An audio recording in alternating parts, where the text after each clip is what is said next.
Hello and welcome back to Massalia Tales. In the previous episode we saw the gradual degradation of our relations with the major powers in the Mediterranean as Massalia tried to enforce economic policy on them that they did not have the ability even to comply with. So slowly but surely we lost all of our major allies on the coast of the Mediterranean, and Carthage was the first to snap to our sanctions, suddenly making an invasion of Genua in northern Italy. The enemy had a massive advantage and were quite easily able to overcome our mostly militia-based garrison with their superior troops who are on par with the elite Massalian troops we've seen deployed.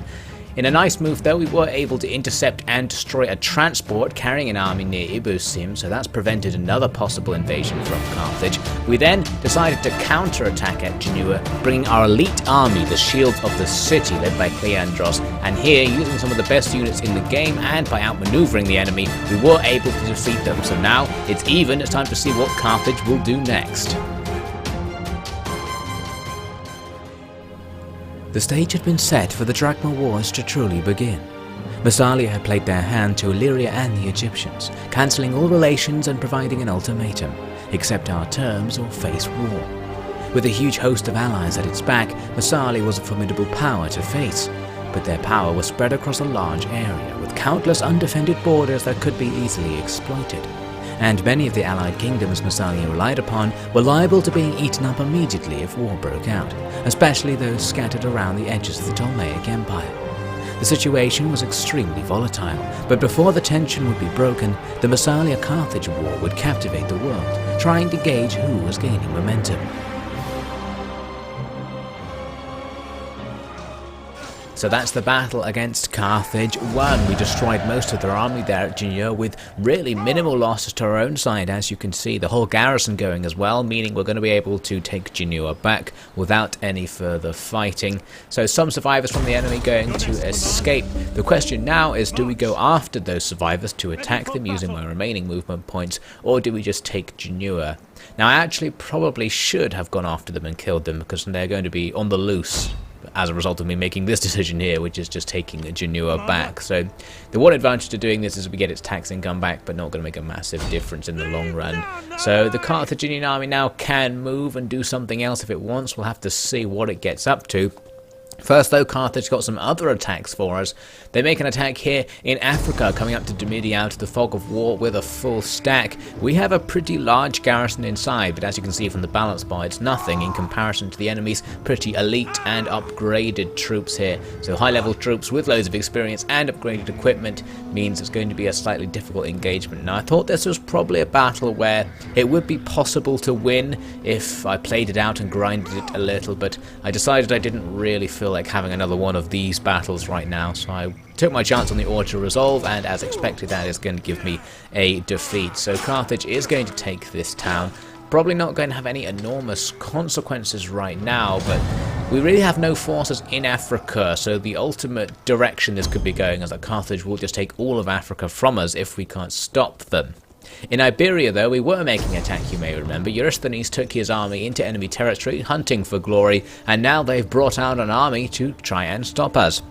So we've got a nice mixed army, all kinds of different unit types in here. The Beacons of the Desert haven't seen action in a long time. The enemy bringing a very mixed army as well, both sides mixing some lighter and heavier troops together, though the enemy has lighter troops in their main melee line, whereas our lighter troops are mostly javelin and slingers. So in terms of a straight combat, I think we might just have the advantage, and as you can see here on the field, we have a nice terrain advantage. The enemy going to have to come up a big hill to get to us, going to give us a further melee advantage if the lines engage on the hill.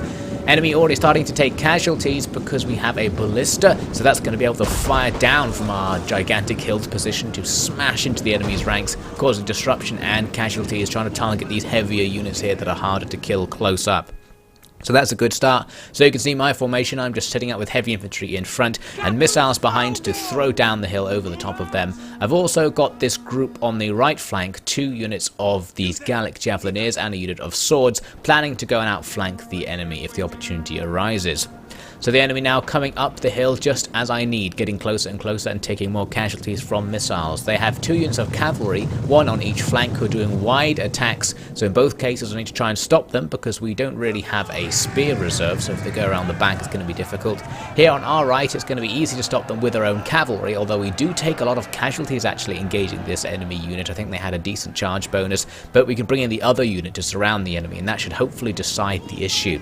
The main fight's starting to get going now. The enemy skirmishers throwing a few rounds at us, but they're not going to wait to skirmish with our lines, although they probably should do since they have a slight range advantage because all of my missile units are right back here and right now aren't really doing anything. You can see they're actually sort of glitching out. They probably should be throwing right now, but they're not. The archers, a couple of them firing, mostly not actually getting in gear right now, but they will get to work a little bit later on properly.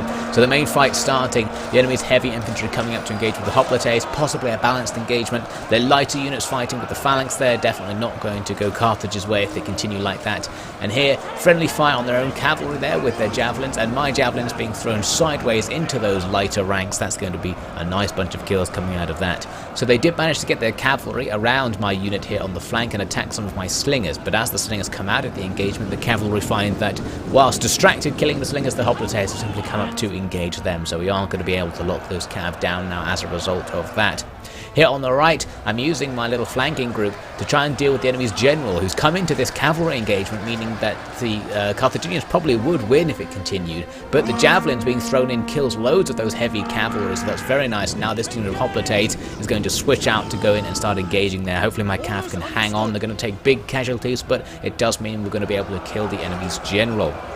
So here on the right flank, the enemy's militia troops attempting to push through these marines. It's not going to happen, so we're just going to try and pound that right flank with all our javelineers and break it. So you can see what I did was try to get the marines out the way and then just rain javelins and arrows on these units on the edge of the battlefield. The marines struggle to actually leave, some of them still in here fighting against the enemy as the javelins rain down, so nice danger of friendly fire. The rest of them have gone to join the pike phalanx over there, but it's enough. There's enough of a space that this huge rain of missiles is going to absolutely obliterate this militia unit. You can see from all sides it's being pounded. They rout. As they rout, another volley of javelins kills so many of them. They lost 2/3 of their troops there, and that's going to free up all of those missile units for starters and more melee units to start folding around onto the enemy centre, where the enemy have got big bunched up units. They're nice and vulnerable to rear attacks. Their missile units not being put to good use really because they don't have much line of sight on this hill. There's a little gap in the line where they can throw through at my pike phalanx here,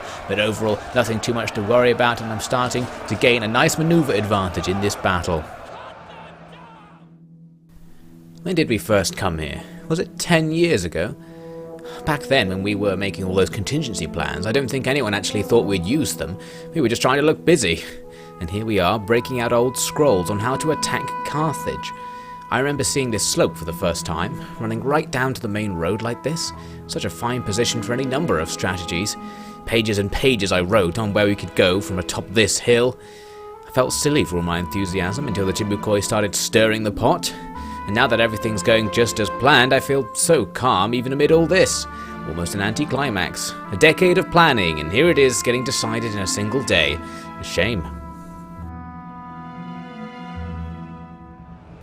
The cavalry engagement on the right was won, and that means my cavalry can now get involved in the main fight, and that spells a lot of doom for these missile troops at the back. They do have some spears supporting, so I'm going to have to dance around and try not to stay in any engagements too long, lest we take casualties to them, but overall, lots of missile troops going to go down here. This missile unit actually came in to engage on almost the rear flank of my hoplites, potentially a good idea, but they are now exposed to this sling of fire, so they're just gradually being mown down by those surviving slingers. Not much they can do about that, since they are stuck out of formation.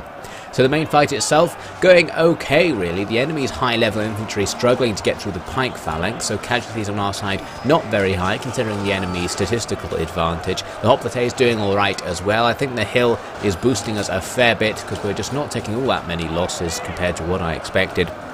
Here on the edge of the battlefield, the enemy starting to get roundly surrounded as my right flank folds in. More missile troops actually charging in, trying to charge uphill into a heavy cavalry unit. That didn't go very well, so they are going to go downtown quite fast. The enemy now outflanked on both ends of the army. I've still got cavalry freed up. It's just a matter of maneuver, and as you can tell from the balance bar, I might even just win this one by sheer grinding alone at this stage.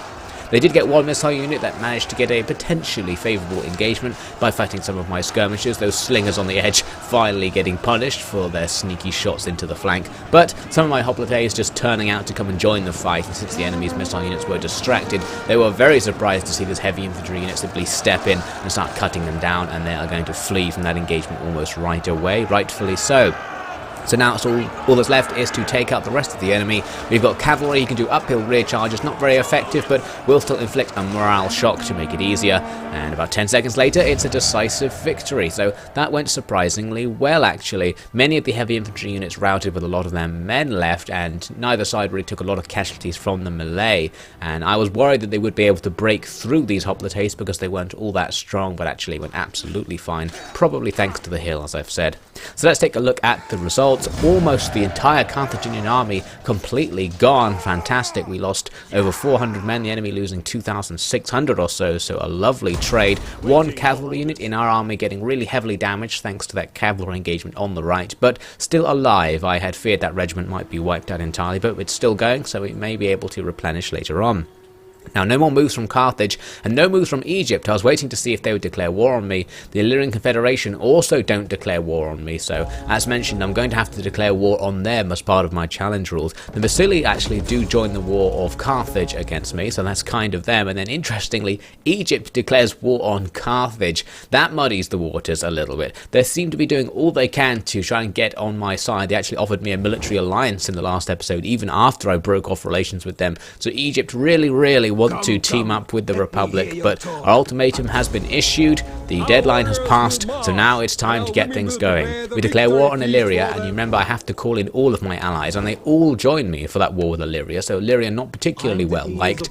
Egypt, potentially a bit different here because they're allied to some of my allies. So really, these people are going to have to make a choice, and they make it in Massalia's favour, interestingly. So Egypt now being isolated with Bactria and Sparta, two important factions, siding with me, that's going to make things a lot easier. They only bring in Cyprus to the war, and that's pretty much negligible, although Egypt themselves are so huge they don't necessarily need any allies to wage this war, especially in the east where they have us strategically surrounded in most cases. So now let's continue on with the conflict. First, I wanted to try and finish that Carthaginian army near Genua. They just ran away and I thought, oh, I'll chase them. I didn't realise exactly that I'm just going to lose all my movement points running through that mountain pass.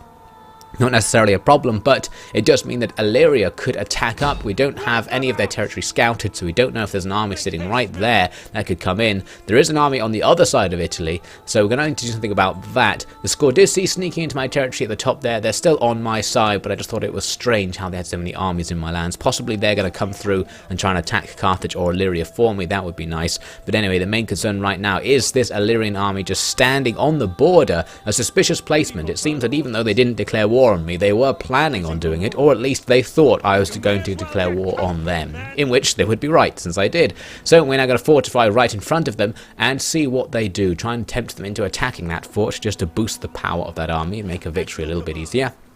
So now back in Iberia, I'm thinking I can probably just leave this Carthaginian army. It's too small to do anything against any garrisons, so we'll just ignore it and press on with the main objective, get this siege going. We have a decent advantage to start with. The garrison inside pretty big though, with some upgraded heavy cavalry even in the garrison, so a pretty sizable force. But we do have one little advantage here. If we just keep that siege going, we can actually pull in Kronos and our main fleet to join that, since it's a port settlement. And as they come in, bringing in all those extra units, we get a gigantic advantage, so I thought we could probably just auto-resolve this, getting over 80% of our men surviving. Actually, Eurysthenes taking a lot of losses on his heavy infantry there, so he probably can't do another battle, but he didn't lose the cavalry, which was very interesting. Even though they only had 9 men in their unit, they actually held on and survived. So for Eurysthenes, he needs to replenish before battling again. There's a potential that Carthage will have another army coming from the north, and of course there's that small force to the south, but right now, just sitting in the settlement should be a safe way to go. Now, by popular demand, the Daemons of Polymus are going to be coming back into service, being restarted here at Massalia itself. So we're going to have them using the traditional royal hoplite bodyguard of the Daemons of Polymus, and we're going to take a little look at the new leader. This is a very, very minor character from the council. I actually thought he was on the team of Koi at first, which I'm looking up there, but he's right down here at the very bottom of our character list, Dineus. He is born sneaky, he's got a protective wife, but he does have this nice trait, prudence, which gives him stat boosts. Basically, he's a man who is somewhat experienced and will use his experience to inform his decisions, so that's going to make him quite good as a commander. So now I decided to spec out what sort of army the new Daemons of Polymus was going to be, and here's the composition I've gone for. Loads of royal hoplites, loads of legionaries, loads of royal cavalry, basically all the best units we can field, and there are a few archers thrown in for fun. No javelins, so this is going to be a big, wide and powerful formation. Not even trusted to muster inside the city. This is how the Daemons began, they say, nearly a century ago. Cast out to die by scheming men of ambition, returning in glory to show the whole city how strong it really has become. I think the story may repeat itself in this era. The council recruit us as a ceremonial force to guard the city, but the realities of war will cut their strings and give us freedom to continue to win adoration, whether the aging crones of the chamber like it or not. They think that only desperate fools would volunteer to join a twice disbanded army. Even a glance out of their windows would inform them of the truth, that the finest men of our city rush to my banner. And I think the Daemons have plenty more surprises to spring. Next, I need to evaluate what sort of dangers we're going to have in the next end turn sequence. Here's a Massalia army standing right outside Eel, and you remember they joined a war against me, so potentially they're going to attack. Their army not looking all that powerful though, so that's something. The Carthaginian army nearby could be more of a nuisance. Then of course there's Egypt, who here in the east basically just surround us on all fronts. They have territory everywhere, armies everywhere, and it's going to be hard to say what they're actually going to do. What we are going to be able to say is we need to take up a defensive stance, since going on the offensive in any given direction is pretty likely to mean we just take a counteroffensive from another direction. One option I do have offensively is to try and unify Mesopotamia by moving south there, but I don't think that's going to be a very good idea, as I said. So for this turn, we're going to watch what Egypt do. We're going to sit in Hatra with the main force to hand to the Timu Khoi there, and we also need to do something with Epaphroditos over here, who's currently just sitting at Susia on patrol. So again, he's pretty much surrounded by possible enemies. There's an Egyptian army in sight just to the northwest, and Egyptian territories all over the place. So we really just need to know what they're going to do and then try and react to it, because they have us outnumbered strategically. So to start with, we're just going to sit in Susia, defend it since it's one of the weaker towns, and see how the enemy move.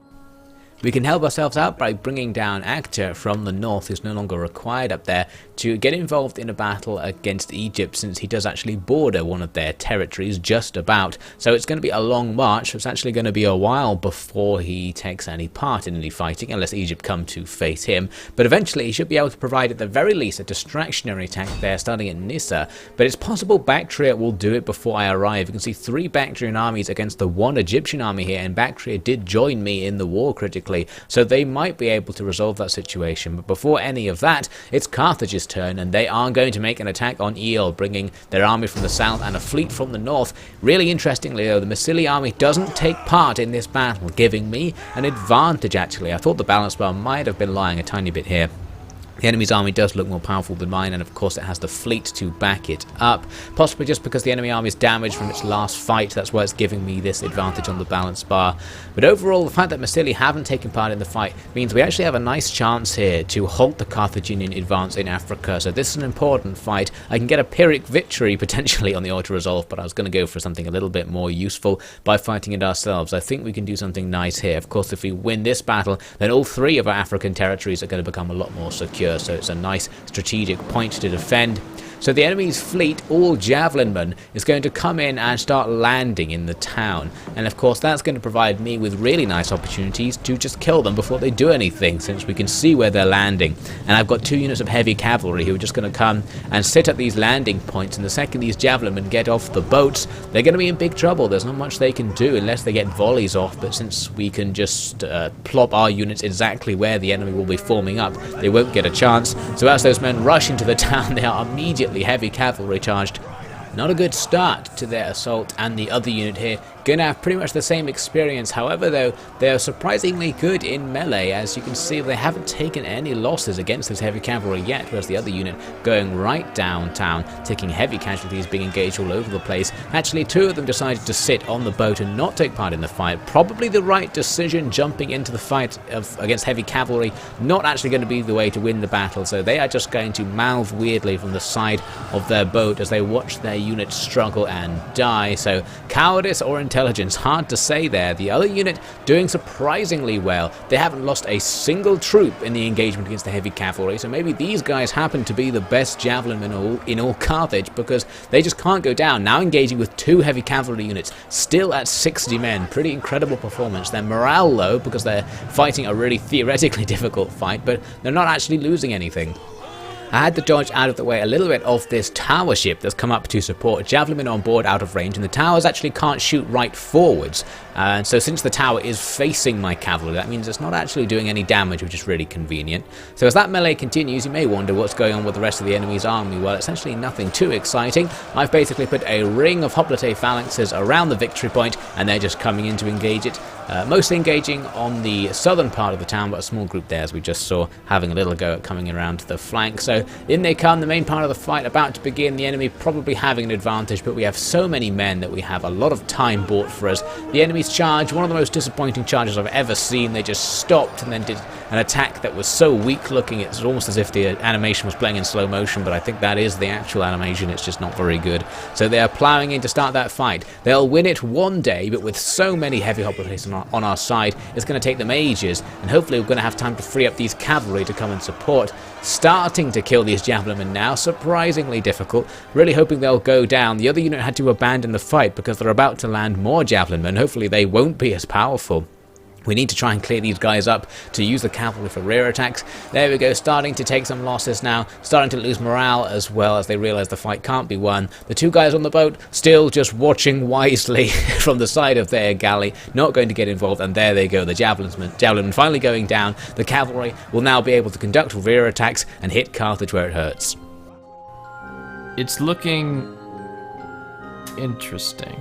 Yes, rather thought-provoking. I think we'll need to watch a little more to know for sure, though. Of course, always look before you leap.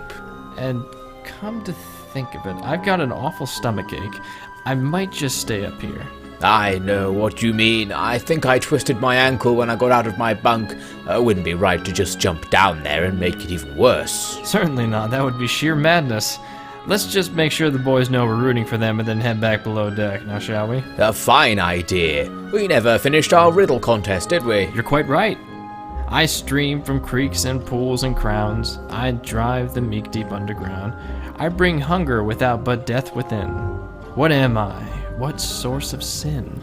Are you a Massalian? No. It's getting warm. Come on, let's go take a seat.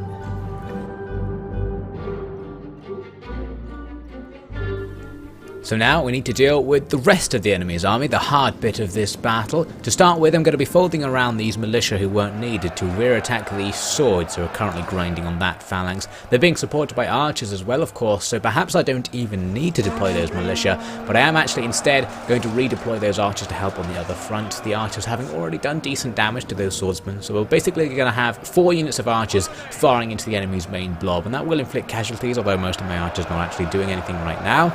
The enemy very handily pushing their cavalry to the front of that melee, so that's kind of them. Those cav going to go down extra easy to the phalanx. Looks like they're doing that right across the line. And then just a big queue of men waiting to join the battle. It's nice that they're there and not being used to maneuver around the town or anything. Outside the town, the enemy are landing the rest of their javelinmen pretty far away this time, perhaps hoping to avoid being attacked by cavalry the second they landed, but unfortunately my cav arrived just in time to cut them down before they finish forming up, so not going to be good for these javelinmen as the cav just hack through. The first couple of units will stop me reaching the units behind, so it's possible those units will be able to get some jav shots off, but my men are just marauding through and all they have to do is touch one man in these back units to stop them from throwing couple of javelin shots landing amongst the cavalry there, but not doing any damage to start with. That's good. The enemy starting to skirmish away. Another volley, unable to bring down the horsemen, who now defeat their current opponents and turn to chase those men. They're going to try and skirmish away, but they're already doomed. They can't skirmish as fast as the cav can pursue, so all of them are going to go down as the cav just continue rampaging across. There's not much hope for them unless they find a store of jetpacks or something over there. They will all go down, but they have actually bought a little bit of distractionary power, because the enemy's tower ship, which also had javelins, has landed that crew in a position that can now rear attack the location of the main battle. The battle itself starting to go a little bit more in our favour. We've killed one of the 2 units here attacking this side point, totally surrounded with our men. Too many of our men here, really. We don't need that many units fighting against just one enemy unit, and the rest of the fight still just a grind. The enemy's general tried to flank around and attack into the centre of our position, but he's caught on our militia, and that's fantastic news, because of course we can bring him down. Their general, a very funky looking unit with the purple coats. I quite liked the look of these guys, but unfortunately that's not going to stop me from just attacking them relentlessly with the militia with their bonus versus cavalry. We are going to be able to kill that general unit and buy ourselves the chance to come around and outflank the enemy, since that path will be cleared up. Now those javelinmen who are coming in from the ship sneakily are going to face volleys of arrows as my archers turn to engage this light unit, not particularly strong against archer fire, but these javelinmen actually aren't going to do what I thought they were going to do. I presume they would come and throw volleys into the back of my heavy infantry. That would be quite a dangerous attack, but actually they're planning on going for a melee attack. They've got their swords drawn and they're really trying to get around this corner, just taking the arrows as they go, not caring about the archers right now. And I wanted to know why they were trying to go around here, and it might be because they wanted to attack my general. Here's the general turning out of that combat to come and face off with the Javs. The Javs turn around once they see that he's actually going to come and fight them, and end up fighting in melee with the archers who are shooting at them, but all that means is they're now locked in position. So when my general comes in with his hoplites, his heavy infantry against javelinmen, that is not going to go very well unless these are more miracle Javs, but luckily for me, they weren't. So this gave me the opportunity to bring down that unit and kill the admiral of the attacking fleet, which is lovely. And the end result was I just had so many units freed up to come around and attack the enemy's rear that we could totally surround them. Here, these men managed to catch cavalry who were just dilly-dallying at the back. So another fantastic engagement for these militia, having already killed the enemy's general and cav. Now fighting their regular cavalry here, going to start grinding our way through those guys easily. So the battle pretty much comes to an effective end when my cavalry rear attack their main position, because you can see that although they have a lot of troops left, it causes massive morale damage. Look at all those units just suddenly starting to rout. A chain rout not quite occurring, the rest of the units elsewhere still fighting, but now that all of these units are routing, we can start a slow grind of just killing them. They're so heavy that it's going to be a little bit of a laborious process to actually bring their numbers down, but the enemy's army numbers are going to be dropping very rapidly from now on. And the lower they get, the lower the morale of the still fighting units will be. So that's going to allow us to create a chain rout by just finishing them off. So the rest of the enemy's army runs away. It's a heroic victory after the routing phase is over. Fantastic news for Massalia. We've stopped the Carthaginian main force in Africa in its tracks in a battle I didn't really expect to go so well. So many of the enemy's regiments gone. Our army still in good condition. It's also just a garrison. So even if the Massalia attack in their turn, that won't be the end of the world for Io. I think we will be able to hold them off, but we'll see. Carthaginian naval survivors taking ages to escape there. I'm surprised there were any survivors at all, to be honest. Now Carthage's survivors here in Cisalpina make a sudden attack. They come to attack Acronius's fort on the Illyrian border, and the Illyrian army is getting involved, giving the enemy a nice advantage. So the Carthaginian force, nothing to worry about, but this full stack of Illyrians with loads of leveled up troops could be. They've got a lot of melee troops focusing on attacking power, whereas our melee troops focus on defending power. So it's going to be an interesting thing to see which side actually wins out when they come into contact. The enemy having the numerical advantage, but we do have the fort on our side, so I think this is going to be a winnable battle. We will see how it goes in the next episode. It is clear that the Timucoi had many options other than to escalate the war across the entire world. But all attempts at earnest reconciliation from their rivals were smashed away by a poorly informed confidence in their own strength. It was not just the matter of the drachma driving their choice, but the matter of a recovering faith in Massalia's military capabilities. The victories against Carthage had shown that the traditional military forces making up the majority of the Massalian army were still highly effective against even the more modern style of attacker. If the success against Carthage could be repeated against Illyria and Egypt, then Massalia's economic dominance would matter little in the shadow of their military might.